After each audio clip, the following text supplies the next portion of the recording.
ದೇವೇಗೌಡರ ಪತ್ನಿ ಚೆನ್ನಮ್ಮ ವಿಧಿವಶರಾಗಿದ್ದಾರೆ. ಪದ್ಮನಾಭನಗರದ ನಿವಾಸದಲ್ಲಿ ಈಗಾಗಲೇ ಅನೇಕ ಗಣ್ಯರು ಆಗಮಿಸಿ ಅಂತಿಮ ದರ್ಶನವನ್ನ ಕೂಡ ಪಡಿತಾ ಇದ್ದಾರೆ. ಅಂತಿಮ ನಮನವನ್ನ ಸಲ್ಲಿಸ್ತಾ ಇದ್ದಾರೆ. ಅನೇಕ ಗಣ್ಯರು ಆಗಮಿಸ್ತಾ ಇದ್ದಾರೆ.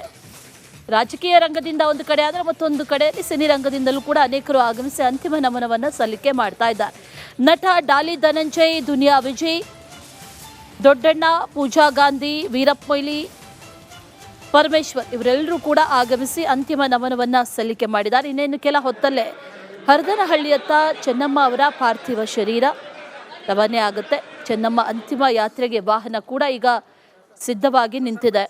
ಹರದನಹಳ್ಳಿಯಲ್ಲಿ ಇವತ್ತು ಅಂತಿಮ ದರ್ಶನಕ್ಕೆ ವ್ಯವಸ್ಥೆಯನ್ನು ಕೂಡ ಮಾಡಿದ್ದಾರೆ. ನಾಳೆ ಸಂಜೆ ಚೆನ್ನಮ್ಮ ಅವರ ಅಂತ್ಯಕ್ರಿಯೆ ಮಾಡುವಂಥ ನಿಟ್ಟಿನಲ್ಲಿ ನಿರ್ಧಾರವನ್ನು ಕೂಡ ಮಾಡಲಾಗಿದೆ, ತೀರ್ಮಾನವನ್ನು ಮಾಡಲಾಗಿದೆ ಅನ್ನುವಂಥ ಮಾಹಿತಿ ಇದೆ. ಅವರಿಗೆ ಕೂಡ ದೇವರ ಆರೋಗ್ಯ ಕೊಡಲಿ ಅಂತ ಹೇಳಿ ಆ ತಾಯಿ ಚಾಮುಂಡೇಶ್ವರಲ್ಲಿ ಪ್ರಾರ್ಥನೆ ಮಾಡ್ತೀವಿ.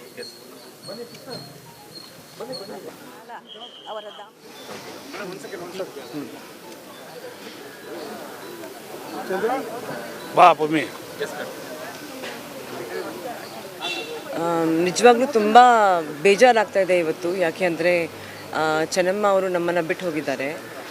ನನಗೆ ಜ್ಞಾಪಕ ಇರೋ ಹಾಗೆ ನಾನು ಯಾವಾಗಲೂ ದೇವೇಗೌಡಜಿ ಮನೆಗೆ ಬರ್ತಾಯಿದ್ದೆ. ಆವಾಗ ಅವರು ನಮಗೆ ತುಂಬ ಪ್ರೀತಿಯಿಂದ ಮಾತಾಡಿಸೋದು, ತುಂಬ ಪ್ರೀತಿಯಿಂದ ಊಟ ಮಾಡಿಸೋದು. ಸೊ ಅವರಲ್ಲಿರೋ ಒಂದು ಮಾತೃಭಾವ ಏನಿದೆ, ತಾಯಿ ಭಾವ ಏನಿದೆ ಅಂತ ನಿಜವಾಗ್ಲೂ ನಾವು ಒಂದು ಒಳ್ಳೆ ವ್ಯಕ್ತಿನ, ಒಳ್ಳೆ ಮಹಿಳೆನ ನಾವು ಮಿಸ್ ಮಾಡ್ಕೊಳ್ತೀವಿ ಅಂತ ನಾನು ಹೇಳೋಕ್ಕೆ ಇಷ್ಟಪಡ್ತೀನಿ. ಅವರು ಇವತ್ತು ಏನು ಈ ಸಂದರ್ಭ ಇದೆ, ಈ ಸಂದರ್ಭದಲ್ಲಿ ದೇವೇಗೌಡಜಿಯವರ ಕುಟುಂಬಕ್ಕೆ, ಕುಮಾರಣ್ಣಗೆ, ನಿಖಿಲ್ ಅವರಿಗೆ, ಮಂಜುನಾಥ್ ಸರ್ಗೆ ಎಲ್ಲರಿಗೂ ದೇವರ ಶಕ್ತಿ ಕೊಡಲಿ ಅಂತ ನಾನು ಹೇಳೋಕ್ಕೆ ಇಷ್ಟಪಡ್ತೀನಿ.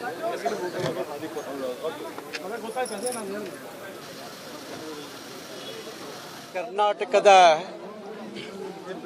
ಬಹುದೊಡ್ಡ ರಾಜಕಾರಣದ ಕುಟುಂಬ, ಸಣ್ಣ ಹಳ್ಳಿಯಿಂದ ಬಂದಂಥ ದೇವೇಗೌಡರು ರಾಷ್ಟ್ರದ ಪ್ರಧಾನಮಂತ್ರಿಗಳಾಗಿ, ಕರ್ನಾಟಕದ ಮುಖ್ಯಮಂತ್ರಿಗಳಾಗಿ, ಇಡೀ ಕುಟುಂಬ ರಾಷ್ಟ್ರ ಮಟ್ಟದಲ್ಲಿ ರಾಜಕಾರಣದ ದೊಡ್ಡ ಕುಟುಂಬ ಆದರೂ ಸಹ ಅದರ ಹಿಂದಿನ ಶಕ್ತಿ ದೇವೇಗೌಡರ ಶ್ರೀಮತಿ ಅವರ ಶಕ್ತಿಯೇ ಹೊರತು ಮತ್ತೇನಲ್ಲ ಅಂತ ಹೇಳಿ ಎಲ್ಲರಿಗೂ ಗೊತ್ತಿರುವಂಥ ವಿಚಾರ. ಬಹುಶಃ ಕರ್ನಾಟಕಕ್ಕೆ ಒಂದು ದೊಡ್ಡ ಆದರ್ಶ, ಒಂದು ಕುಟುಂಬವನ್ನು ಹೇಗೆ ತಗೊಂಡೋಗ್ಬೇಕು ಅಂತ ಮಾಜಿ ಪ್ರಧಾನಿಗಳಾದ ಎಚ್ ಡಿ ದೇವೇಗೌಡರ ಧರ್ಮಪತ್ನಿ ಚೆನ್ನಮ್ಮನವರು ದೈವಾಧೀನರಾಗಿದ್ದಾರೆ. ಮುಖ್ಯವಾಗಿ ಒಂದು ವಿಷಯ ಹೇಳೋದಕ್ಕೆ ಇಷ್ಟಪಡ್ತೀನಿ. ಮುತ್ತೈದೆ ಸಾವು ಎಷ್ಟು ತಾಯಂದ್ರಿಗೆ ಸಿಗೋಕ್ಕೆ ಸಾಧ್ಯ? ಎಲ್ಲೋ ಒಂದು ಕಡೆ ದೇವೇಗೌಡರು ನಾನು ಒಂದೇ ಜಿಲ್ಲೆಯವರು ಅಂತ ಹೇಳ್ಕೊಳ್ಳೋದಕ್ಕೆ ಹೆಮ್ಮೆ ಅನಿಸುತ್ತೆ.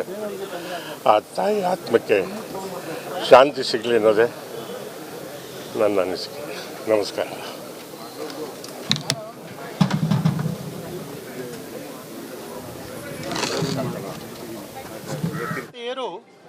ಚೆನ್ನಮ್ಮನವ್ರನ್ನ ಆದರ್ಶವಾಗಿ ತಗೊಂಡ್ರೆ ಸಾಕು. ಇವತ್ತು ಅವರು ನಮ್ಮ ಜೊತೆಯಲ್ಲಿ ಇಲ್ಲ. ಬಹುಶಃ ಬದುಕಿದ ಕ್ಷಣವೂ ಕರ್ನಾಟಕಕ್ಕೆ ಅವರು ಆದರ್ಶ. ಹಾಗಾಗಿ ಆ ಕುಟುಂಬ ಇವತ್ತಿಗೂ ದೇಶದಲ್ಲಿ ದೊಡ್ಡ ರಾಜಕೀಯ ಶಕ್ತಿಯಾಗಿದ್ದರೆ ಅದು ಹಿಂದೆ ಇದ್ದಂಥ ಶಕ್ತಿ ಅದು ಚೆನ್ನಮ್ಮನವರು ಅಂತ ಹೇಳಲಿಕ್ಕೆ ನಮಗೆಲ್ಲ ಗೊತ್ತಿದೆ. ಹಾಗಾಗಿ ಇವತ್ತು ಕರ್ನಾಟಕವನ್ನು ಬಿಟ್ಟು ಹೊರಟಿರುವಂಥ ಚೆನ್ನಮ್ಮನವರು, ಎಚ್ ಡಿ ದೇವೇಗೌಡರ ಸಹಧರ್ಮಿಣಿ ಚೆನ್ನಮ್ಮ ಅವರು ದೇವೇಗೌಡರ ಮತ್ತು ಅವರ ಇಡೀ ಕುಟುಂಬದ ಒಂದು ಆಧಾರ ಸ್ತಂಭವಾಗಿದ್ದರು. ಅವರಿಗೆ ವಿಶೇಷವಾದಂಥ ಶಕ್ತಿಯನ್ನು ಅವರ ಬದುಕಿನ ದೇವೇಗೌಡರ ಬದುಕಿನಡಿ ಕೊಟ್ಟಂಥ ಒಂದು ಕೆಲಸ ಅವರು ಮಾಡಿದ್ದಾರೆ. ಅಂಥ ಒಬ್ಬ ತ್ಯಾಗಿ, ಒಂದು ಶಕ್ತಿವಂತ ಮಹಿಳೆಯನ್ನು ಕಳ್ಕೊಂಡು ದೇವೇಗೌಡರು ಅವರ ಫ್ಯಾಮಿಲಿಗೆ ಅಪಾರವಾದ ನಷ್ಟವಾಗಿದೆ. ಮತ್ತು ಅವರ ಅಪಾರ ಅಭಿಮಾನಿಗಳನ್ನು ಕೂಡ ಕಳೆದುಕೊಂಡಿದ್ದಾರೆ. ಅವರ ಆತ್ಮಕ್ಕೆ ಶಾಂತಿಯನ್ನು ಹಾರೈಸ್ತಾರೆ. ಭಾಳಷ್ಟು ಒಂದು ದೊಡ್ಡ ಮಟ್ಟಕ್ಕೆ ಪ್ರಧಾನಮಂತ್ರಿಗಳಾಗಿ ಕೂಡ ಅವ್ರ ಹುದ್ದೆಯನ್ನು ಕೂಡ ಅಲಂಕರಣೆಯನ್ನು ಮಾಡಿ ಪ್ರಧಾನಮಂತ್ರಿಯಾಗಿ ಕೂಡ ಕೆಲಸ ಮಾಡಿದ್ದಾರೆ. ಬಹುಶಃ 70 ವರ್ಷದ ಸುದೀರ್ಘ ಅವಧಿಯಲ್ಲಿ ಆ ತಾಯಿ ನೋಡ್ರಿ, ಆ ತಾಯಿಯ 6 ಮಕ್ಕಳು, 4 ಮಂದಿ ಗಂಡು ಮಕ್ಕಳು, 2 ಹೆಣ್ಣು ಮಕ್ಕಳನ್ನು ಆ ಕುಟುಂಬದಲ್ಲಿ ಇಟ್ಕೊಂಡು ದೇವೇಗೌಡರು ಸಾಹೇಬರು ಒಂದು ಕಡೆ ರಾಜಕಾರಣ ಮಾಡ್ತಾ ಇದ್ರು ಕೂಡ ಆ ಮಕ್ಕಳನ್ನು ಯಾವ ರೀತಿ ಒಬ್ಬ ಯೂನಿವರ್ಸಿಟಿಯಲ್ಲಿ ಆ ರೀತಿ ಮಕ್ಕಳನ್ನು ಒಂದು ಯೂನಿವರ್ಸಿಟಿ ತರ ತಾಯಿ ಕಾಪಾಡ್ಕೊಂಡು ಬಂದಿದ್ಲು. ಆ ತಾಯಿ ಏನು ನೋಡಿಲ್ಲ ಹೇಳ್ರಿ, ಎಲ್ಲವನ್ನೂ ಕೂಡ ನೋಡಿದಾಳ. ಆ ತಾಯಿ ದೇವೇಗೌಡರನ್ನ ಶಾಸಕರಾಗಿ ನೋಡಿದಾಳ. ಶಾಸಕರಾಗಿ ನೋಡಿ ಅವರು ಪ್ರಾದೇಶಿಕ ಪಕ್ಷವನ್ನು ಕೂಡ ಕಟ್ಟಿದ್ದು ನೋಡಿದಾರ. ಪುನಃ ಅವರು ಈ ದೇಶದ ಪ್ರಧಾನಮಂತ್ರಿಗಳಾಗಿದ್ದನ್ನು ಕೂಡ ಅವ್ರು ಕಂಡಿದ್ದಾರೆ. ಜೊತೆಲಿ ಸಂಸದರಾಗಿ ನೋಡಿದಾರ. ಸಂಸದರಾಗಿ ಮಕ್ಕಳನ್ನ ಕಾಪಾಡಬೇಕು, ಮೊಮ್ಮಕ್ಕಳನ್ನ ಅನ್ನೋದರಲ್ಲಿ ಮಾದರಿಯಾಗಿದ್ದಾರೆ. ಅವರ ಸೇವೆ ದೇವೇಗೌಡರ ಬೆಳವಣಿಗೆಗೆ, ದೇವೇಗೌಡರು ಇಷ್ಟೊಂದು ದೊಡ್ಡ ಸ್ಥಾನಕ್ಕೆ ಹೋಗಬೇಕಾದ್ರೆ ಆ ತಾಯಿದೆ ಅರ್ಧ ಪಾಲಿದೆ. ಆ ತಾಯಿ ಇವತ್ತು ಸ್ವರ್ಗಸ್ಥರಾಗಿದ್ದಾರೆ. ಭಗವಂತ ಅವರ ಆತ್ಮಕ್ಕೆ ಸ್ವರ್ಗದಲ್ಲಿ ಸ್ಥಾನ ಕೊಡಲಿ ಅಂತ ಹೇಳ್ತಾ, ಮತ್ತು ಕುಟುಂಬಕ್ಕೆ ಈ ಭವನ ಬಡಿಸುವ ಶಕ್ತಿ ಭಗವಂತ ಕೊಡಲಿ ಅಂತ ಹೇಳಿ ಪ್ರಾರ್ಥಿಸ್ತೀನಿ. ಯಾಕೆಂದರೆ ಒಂದು ಭಾಳ ದೊಡ್ಡ ಬೇರು, ಇತ್ತೀಚೆಗೆ ಅಜ್ಜಿ ಕೂಡ ಒಂದು 90 ವರ್ಷ ಆಗಿದ್ದು. ಆ ಥರದ್ದು ಬೇರುಗಳು ಉಳಿದಾಗ ಅದು ಎಷ್ಟು ಕಷ್ಟ ಅದನ್ನು ತಗೊಳ್ಳೋದು ಅಂತ ನಮಗೆ ಗೊತ್ತು. ನನಗೆ 100 ಮಕ್ಕಳನ್ನು ಏನೋ ಚೆನ್ನಾಗಿ ಬೆಳೆಸಿದಂಥ ತಾಯಿ ಶಾಂತಿ ಸಿಗಲಿ, ಇಡೀ ಕುಟುಂಬಕ್ಕೆ ಬಡಿಸುವ ಶಕ್ತಿ ತೆಗೆದುಕೊಡ್ಲಿ ಅಂತ ಹೇಳಿ ಪ್ರಾರ್ಥಿಸ್ತೀನಿ. ಸಾಮಾನ್ಯ ಹಿರಿಯ ನಾಯಕರು, ದೇಶದ ಮಾಜಿ ಪ್ರಧಾನಮಂತ್ರಿಗಳಾದಂಥ ದೇವೇಗೌಡರ ಜೀವನದ ಒಡನಾಡಿ, ಸಂಗಾತಿ, ಮಾತೋಶ್ರೀ ಚೆನ್ನಮ್ಮ ದೇವೇಗೌಡರು ಇವತ್ತು ದೈವಾಧೀನರಾಗಿದ್ದಾರೆ. ದೈವಾಧೀನ ಅನ್ನುವಂಥ ಪದ ಅವರಿಗೆ ಅತ್ಯಂತ ಸೂಕ್ತವಾದದ್ದು. ಯಾಕಂದ್ರೆ ಅತ್ಯಂತ ದೈವಿ ಭಕ್ತರು. ಮಕ್ಕಳು ಸ್ವತಃ ಅವರ ಸಂಗಾತಿ ದೇವೇಗೌಡರು ಮಂತ್ರಿ, ಮುಖ್ಯಮಂತ್ರಿ, ಪ್ರಧಾನಮಂತ್ರಿ, ಅವ್ರ ಮಕ್ಕಳು ಮಂತ್ರಿ, ಮುಖ್ಯಮಂತ್ರಿ, ಪ್ರಧಾನಮಂತ್ರಿ ಎಲ್ಲ ಆದರೂ ಸಹಿತ ಒಬ್ಬ ಸಾಮಾನ್ಯ ಗೃಹಿಣಿಯಾಗಿ ಇಡೀ ಕುಟುಂಬವನ್ನು ಯಾವ ರೀತಿ ನಿರ್ವಹಿಸಬೇಕು ಅಂತನ್ನುವಂಥದ್ದು ಇಡೀ ಸಮಾಜಕ್ಕೆ ತೋರಿಸಿದಂಥ ಒಂದು ಆದರ್ಶ ಗೃಹಿಣಿ ಅವರು. ಅಷ್ಟೇ ಅಲ್ಲದೆ ದೇವೇಗೌಡರ ಹಿಂದಿನ ಅತ್ಯಂತ ಶಕ್ತಿಯಾಗಿ ಅವರಿಷ್ಟೆಲ್ಲವೂ ಜೀವನದಲ್ಲಿ ಸಾಧನೆಯನ್ನು ಮಾಡಲಿಕ್ಕೆ ಕುಟುಂಬವನ್ನು ಅತ್ಯಂತ ವ್ಯವಸ್ಥಿತವಾಗಿ ಮತ್ತು ಸಂಸ್ಕಾರಯುತವಾಗಿ ಬೆಳೆಸಲಿಕ್ಕೆ ಅವರ ಕೊಡುಗೆ ಅಪಾರವಾಗಿದೆ. ದೇವೇಗೌಡರಿಗೆ ಒಂದು ಬಹುದೊಡ್ಡ ಆಘಾತ ಅವರಿಗೆ ಮತ್ತು ಅವರ ಕುಟುಂಬಕ್ಕೆ ಆಗಿದೆ. ವಿಶೇಷವಾಗಿ ದೇವೇಗೌಡರಿಗೆ 70 ವರ್ಷಕ್ಕಿಂತ ಹೆಚ್ಚು ಸಂಗಾತಿಯಾಗಿದ್ದಂಥವರು. ಆತಿಥ್ಯಕ್ಕೆ ಮತ್ತೊಂದು ಹೆಸರು ಅವರಾಗಿದ್ದರು. ಬಹುತೇಕ ಇವತ್ತು ಏನು ಕಾಂಗ್ರೆಸ್ಸಿಗೆ ಪರ್ಯಾಯವಾಗಿ ದೇವೇಗೌಡರು, ರಾಮಕೃಷ್ಣ ಹೆಗಡೆ ಅವರು, ಬೊಮ್ಮಾಯಿ ಅವರು, ಇವರೆಲ್ಲ ಒಂದು JH ಪಟೇಲರು, ಇವರೆಲ್ಲ ಒಂದು ಪರ್ಯಾಯ ರಾಜಕಾರಣವನ್ನು ಮಾಡಿದರೆ ಅದರಲ್ಲಿ ದೇವೇಗೌಡರ ಪಾತ್ರ ಬಹಳ ಮಹತ್ವದ್ದಿತ್ತು. ಇಂಥ ಎಲ್ಲ ಸಂದರ್ಭದಲ್ಲಿಯೂ ಸಹಿತ ಮನೆ ಮತ್ತು ಮನೆಗೆ ಬರ್ತಿರುವಂಥ ಅವತ್ತಿನ ಜನತಾ ಪರಿವಾರದ ನಾಯಕರನ್ನ ಅತ್ಯಂತ ಗೌರವದಿಂದ ಒಂದು ಆತಿಥ್ಯವನ್ನು ಕೊಟ್ಟು ಅವರಿಗೆ ಊಟವನ್ನು ಬಡಿಸಿದಂಥ ಮಹಾ ಪುಣ್ಯಾತ್ಮರವರು. ಅವರು ಕಾರಣದಿಂದನೇ ದೇವೇಗೌಡರಿಗೆ ಇಷ್ಟೊಂದು ಹಂತದಲ್ಲಿ ಅವರ ಯಾವುದೇ ರೀತಿಯ ನಿರ್ವಿಘ್ನವಾಗಿ ಮೇಲಕ್ಕೆ ರಾಜಕೀಯದಲ್ಲಿ ಹೋಗಲಿಕ್ಕೆ ಸಾಧ್ಯ ಆಯಿತು. ಅವರ ನಿಧನದಿಂದ ಇವತ್ತು ದೇವೇಗೌಡರಿಗೆ ಭಾಳಷ್ಟು ಆಘಾತ ಆಗಿದೆ. ದೇವೇಗೌಡರ ಜೊತೆಗೆ ಸನ್ಮಾನ್ಯ ಕುಮಾರಸ್ವಾಮಿ ಮತ್ತು ಅವರೆಲ್ಲ ಕುಟುಂಬದವರ ಜೊತೆಗೆ ನಾವೆಲ್ಲರೂ ಇರ್ತೇವೆ. ಅವರಿಗೆ ಆಘಾತ ಸಹನ ಮಾಡೋ ಶಕ್ತಿ ಕೊಡಲಿ ಅಂತ ಹೇಳ್ತಾ ಇವತ್ತು ಭಾರತ ಸರ್ಕಾರದ ಪರವಾಗಿ ಸನ್ಮಾನ್ಯ ಪ್ರಧಾನಮಂತ್ರಿಗಳ ಪರವಾಗಿಯೂ ಸಹಿತ ನಾನು ಇವತ್ತು ಅವರಿಗೆ ಶ್ರದ್ಧಾಸುಮನಗಳನ್ನು ಅರ್ಪಿಸಿದ್ದೇನೆ.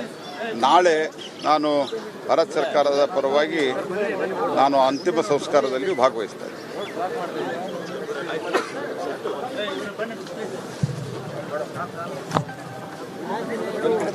ಎಲ್ಲ ಹಳೆ ದಿನಗಳು ನೆನಪಾಗ್ತಾ ಇದೆ. ಅದನ್ನು ಸ್ವಲ್ಪ ಗೇಟ್ ಓಪನ್ ಮಾಡಿಸೋದು. ನಮ್ಮ ತಂದೆಯವರು ದೇವೇಗೌಡರ ಒಡನಾಟ, ಆ ಹಿನ್ನೆಲೆಯಲ್ಲಿ ಹಲವಾರು ಬಾರಿ ತಾಯಿಯ ಕೈಯಿಂದ ತುತ್ತನ್ನು ತಿಂದಿರುವಂಥ ನೆನಪು, ಆ ದೇವಸ್ಥಾನ, ಆ ಪ್ರಸಾದ ಇವೆಲ್ಲವೂ ಕೂಡ ನೆನಪಾಗ್ತದೆ. ವಾತ್ಸಲ್ಯ ಮೂರ್ತಿ ಶ್ರೀಮತಿ ಚೆನ್ನಮ್ಮ ಅವರು ಒಂದೇ ಒಂದು ಹೇಳಬೇಕು ಅಂತಂದರೆ, ಆ್ಯಸಿಡ್ ದಾಳಿ ಆದ ಮೇಲೆ ನಾವೆಲ್ಲ ಬಹಳ ಜನ ಇನ್ನೇನು ಚೇತರಿಸ್ಕೊಳ್ಳಲ್ಲ ಅಂತ ನಾವು ತಿಳ್ಕೊಂಡಿದ್ವಿ. ಆದರೆ ಅದು ದೈವ ಕೃಪೆ ಮತ್ತು ಅವರ ಆತ್ಮ ಸ್ಥೈರ್ಯ. ಆ್ಯಸಿಡ್ ದಾಳಿಯಿಂದ ಹೊರಗಡೆನೂ ಬಂದರು, ಇನ್ನಷ್ಟು ಗಟ್ಟಿಯಾಗಾದರೂ ಮಂಥನವನ್ನು ಮುಂದೆ ನಡೆಸಿದ್ರು. ದೇವೇಗೌಡರಿಗೆ ಒಂದು ದೊಡ್ಡ ಆಶ್ರಯ, ಒಂದು ಸ್ತಂಭವಾಗಿ ಎಲ್ಲ ಸುಖ ದುಃಖಗಳ ಏರುಪೇರುಗಳಲ್ಲಿ ಗಟ್ಟಿಯಾಗಿ ನಿಂತವರು ಚೆನ್ನಮ್ಮ ಅವರ ಒಂದು ಅವ್ರ ನಡೆ ನೋಡಿದಾಗ ಇಂಗ್ಲೀಷಿನ ಗಾದೆ ಇದೆ, there is a woman behind every successful man ಅಂತ. ಸೊ ಇದು ಚೆನ್ನಮ್ಮ ಅವರಿಗೆ ಹೇಳಿ ಮಾಡಿಸಿರುವಂಥ ಒಂದು ಗಾದೆ, there is a woman behind every successful man. ಹೀಗಾಗಿ ಇವತ್ತು ಚೆನ್ನಮ್ಮ ಅವರನ್ನ ನಾವು ನೋಡುವಂಥ ದೃಷ್ಟಿ ತಾಯಿ ಸಮಾನ. ಇಡೀ ಕರ್ನಾಟಕದ ಜನರಿಗೆ, ತಾಯಂದಿರಿಗೆ ಸ್ಫೂರ್ತಿ ಕೊಡುವಂಥದ್ದು. ಎಂಥ ಕಷ್ಟ ಬಂದರೂ ಕೂಡ ಜೀವನ ಉತ್ಸವವನ್ನು ಎಂದೂ ಕೂಡ ಮರಿದಂಥವ್ರು. ಜೀವನ ಉತ್ಸವವನ್ನು ಯಾವಾಗಲೂ ಇಟ್ಕೊಂಡು ಸದಾ ಸಕಾರಾತ್ಮಕವಾಗಿ, ದೇವೇಗೌಡರಿಗೆ ಹಿನ್ನಡೆ ಆದಾಗಲೂ ಕೂಡ ಅವ್ರಿಗೆ ಸಕಾರಾತ್ಮಕವಾಗಿ ಧೈರ್ಯವನ್ನು ತುಂಬಿದ್ದು, ನಿಮ್ಗೆ ಒಳ್ಳೇದಾಗುತ್ತೆ ನಾಳೆ ಅನ್ನುವಂಥದ್ದನ್ನು. ಮತ್ತು ಅಮ್ಮ ಏನು ಪ್ರೆಡಿಕ್ಟ್ ಮಾಡ್ತಿದ್ಲು, ಏನು ಹೇಳ್ತಾಯಿದ್ಲು, ಅದು ಆಗ್ತಿತ್ತು. ಹೀಗಾಗಿ ಇಡೀ ಕರ್ನಾಟಕದ ತಾಯಿಯಂದರಿಗೆ ಒಂದು ಸ್ಫೂರ್ತಿ ಸೆಲೆಯಾಗಿ ನಿಂತಿದ್ದಾರೆ, ಮಾದರಿಯಾಗಿದ್ದಾರೆ. ಅಂಥವ್ರನ್ನ ಕಳ್ಕೊಂಡು ದೇವೇಗೌಡರ ಕುಟುಂಬ ಆಘಾತದಲ್ಲಿದೆ, ದುಃಖದಲ್ಲಿದೆ. ಅದರ ಜೊತೆಗೆ ಇಡೀ ಕರ್ನಾಟಕದ ಜನತೆಗೂ ಕೂಡ, ವಿಶೇಷವಾಗಿ ತಾಯಂದರಿಗೆ ಬಹಳ ದೊಡ್ಡ ಒಂದು ಹಿನ್ನಡೆ ಅಥವಾ ಹಾನಿಯಾಗಿದೆ, ಸಹಿಸಲಾರದಂಥ ನಷ್ಟ ಆಗಿದೆ. ಆ ಸಹಿಸುವ ಶಕ್ತಿ ಜನರಿಗೂ ಕೊಟ್ಟು, ಆ ಕುಟುಂಬದ ಸದಸ್ಯರಿಗೂ ಕೊಟ್ಟು, ಎಸ್ ಡಿ ಕುಮಾರಸ್ವಾಮಿ ಅವರು ಕೂಡ ಜರ್ಜರಿತರಾಗಿದ್ದಾರೆ. ಅವ್ರಿಗೂ ಕೂಡ ಆ ದೇವರು ಶಕ್ತಿ ಕೊಡಲಿ ಮತ್ತು ಆತ್ಮಕ್ಕೆ ಶಾಂತಿ ಸಿಗಲಿ ಅಂತ ನಾನು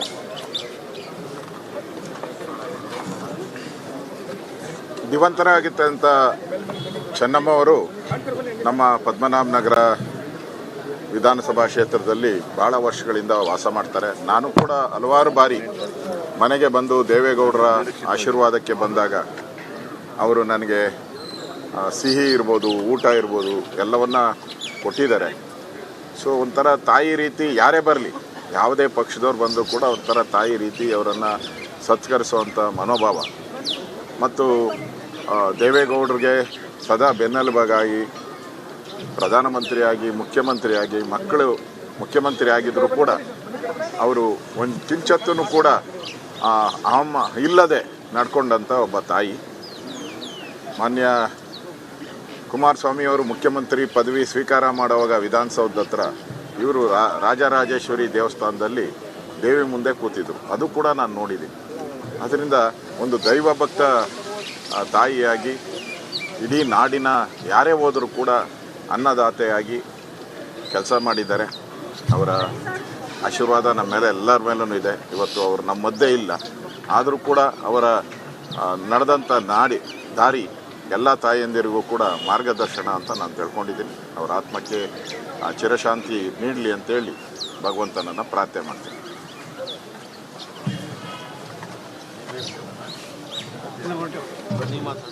ಸ್ವರ್ಗೀಯ ಚೆನ್ನಮ್ಮನವರು ಒಂದು ಆದರ್ಶ ಮಹಿಳೆ ಅಂತ ಹೇಳಲಿಕ್ಕೆ ಬಯಸ್ತೇನೆ. ಆದರ್ಶ ಪತ್ನಿ ಶ್ರೀ ದೇವೇಗೌಡ ಜಿ ಅವರಿಗೆ ಒಬ್ಬ ಆದರ್ಶ ಅಮ್ಮನಾಗಿ, ಅಜ್ಜಿಯಾಗಿ ಮತ್ತು ಸಾವಿರಾರು ಸಂಖ್ಯೆಯಲ್ಲಿ ಏನು ಬರ್ತಾ ಇದ್ರು ಅವ್ರ ಮನೆಗೆ, ಎಲ್ರಿಗೂ ಕೂಡ ಅವರು ಅನ್ನವನ್ನು ಬಡಿಸಿರೋವಂಥದ್ದು, ಊಟವನ್ನು ಬಡಿಸಿರೋವಂಥದ್ದು. ಅರ್ಥಪೂರ್ಣಕವಾಗಿ ನಾಡಿನ ಸೇವೆಗೆ ತುಂಬ ಕೊಡುಗೆಯನ್ನು ಕೊಟ್ಟಂಥ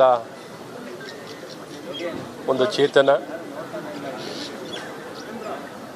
ಅವರಿಗೆ ಗೌರವ ಸಲ್ಲಿಸಲಿಕ್ಕೆ ಇವತ್ತು ನಾಡಿನ ಸಮಸ್ತ ಜನತೆಯೂ ಇವತ್ತು ಬಂದು ಗೌರವ ಸಲ್ಲಿಸ್ತಿದ್ದಾರೆ. ಅವರ ಜೀವಮಾನ ಕಾಲದಲ್ಲಿ ಎಲ್ಲ ರೀತಿ ಸವಾಲನ್ನು ಕರ್ನಾಟಕದಲ್ಲಿ ಅವರು ನೋಡಿರುವಂಥದ್ದಿದೆ. ದೇವೇಗೌಡರಿಗೆ ನಮ್ಮ ಹಿರಿಯ ನಾಯಕರಾಗಿ ಮಾಜಿ ಪ್ರಧಾನಮಂತ್ರಿಗಳು, ಮಾಜಿ ಮುಖ್ಯಮಂತ್ರಿಗಳು ಕರ್ನಾಟಕದ ಸರ್ವಾಂಗೀಣ ಅಭಿವೃದ್ಧಿಗಾಗಿ ಅವಿರತವಾಗಿ ದುಡಿದಂಥ ದೇವೇಗೌಡರಿಗೆ ಹೆಗಲಿಗೆ ಹೆಗಲನ್ನು ಕೊಟ್ಟು ಎಲ್ಲ ಕಷ್ಟ ಸುಖ ಎಲ್ಲ ಹೋರಾಟದಲ್ಲಿ ಹೆಗಲನ್ನು ಕೊಟ್ಟು ಜೊತೆಗೂಡಿ ಈ ನಾಡಿನಲ್ಲಿ ಅವರ ಸೇವೆಯನ್ನು ಕೊಟ್ಟಿದ್ದಾರೆ. ಅವರು ಇನ್ನಿಲ್ಲ. ಅವರ ಆತ್ಮಕ್ಕೆ ಮತ್ತು ಅವರ ಇಡೀ ಕುಟುಂಬಕ್ಕೆ ಅವರ ನಷ್ಟವನ್ನು ಭರಿಸುವಂಥ ಶಕ್ತಿ ಅವ್ರ ಕುಟುಂಬಕ್ಕೆ ದೇವರು ದಯಪಾಲಿಸಲಿ. ಮತ್ತು ಅವರ ಕೊಡುಗೆನ ಎಂದೆಂದೂ ನಾವು ನಾಡಿನ ಜನತೆ ಯಾವಾಗಲೂ ಸ್ಮರಿಸ್ಕೋತೀವಿ. ಅವರ ಆತ್ಮಕ್ಕೆ ಶಾಂತಿನ ಸಿಗಲಿ ಅಂತ ನಾನು ಕೋರುತ್ತಾ ಎಂದೆಂದೂ ಅವರನ್ನು ಸ್ಮರಿಸ್ಕೊಳ್ಳುವಂಥದ್ದಾಗುತ್ತೆ. ಕುಟುಂಬದ ಮೇಲೆ ಅಚಲ ನಿಷ್ಠೆ, ಇದು ಭಾರತೀಯ ಮಹಿಳೆಯ ಸಂಸ್ಕೃತಿ. ಈ ಭಾರತೀಯ ಮಹಿಳೆಯ ಸಂಸ್ಕೃತಿಯ ಪ್ರತಿಬಿಂಬವೇ ಇವತ್ತು ಚೆನ್ನಮ್ಮಕ್ಕ ಅವರು ಆಗಿದ್ದಂತ ಹೇಳಲಿಕ್ಕೆ ನಾನು ಇವತ್ತು ಬಯಸ್ತೇನೆ. ಅತ್ಯಂತ ದೊಡ್ಡ ಮಟ್ಟದ ರಾಜ್ಯಕ್ಕೆ ಮತ್ತು ಶ್ರೀಮಂತ ಕುಟುಂಬದಲ್ಲಿ ಇವತ್ತು ಇದ್ದರೂ ಕೂಡ ಎಲ್ಲ ರೀತಿಯ ಆ ಒಂದು ವ್ಯವಸ್ಥೆಯನ್ನು ಕಂಡಿದ್ರೂ ಕೂಡ ಬಹುಶಃ ಅವರ ಜೀವನ ಶ್ರೀಮಂತಿಕೆಗಿಂತಲೂ ಇವತ್ತು ಆತ್ಮೀಯತೆಗೆ ಹೆಚ್ಚಿನ ವೈಭವ ಇತ್ತು. ಶ್ರೀಮಂತಿಕೆ ವೈಭವಕ್ಕಿಂತಲೂ ಕೂಡ ಆತ್ಮೀಯ ವೈಭವ ಹೆಚ್ಚಿನ ವಿಚಾರ ಇತ್ತು. ಅದಲ್ಲದೆ ಇವತ್ತು ಪ್ರಸಿದ್ಧಿಗಿಂತಲೂ ಅವರು ಸರಳತೆಗೆ ಮಹತ್ವ ಕೊಡ್ತಾ ಇದ್ದರು. ಬಹುಶಃ ಇವತ್ತು ಆ ಹಿರಿಯ ಒಂದು ವ್ಯಕ್ತಿತ್ವ ನಮ್ಮ ಜೊತೆ ಇಲ್ಲದಿದ್ದರೂ ಕೂಡ ಅವರ ಒಂದು ಸಾರ್ಥಕ ಆ ಜೀವನದಲ್ಲಿ ಇವತ್ತು ಬಹುಶಃ ದೇವರು ಅವರ ಹತ್ರ ಕರ್ಕೊಂಡು ಬಂದಿದ್ದಾರೆ.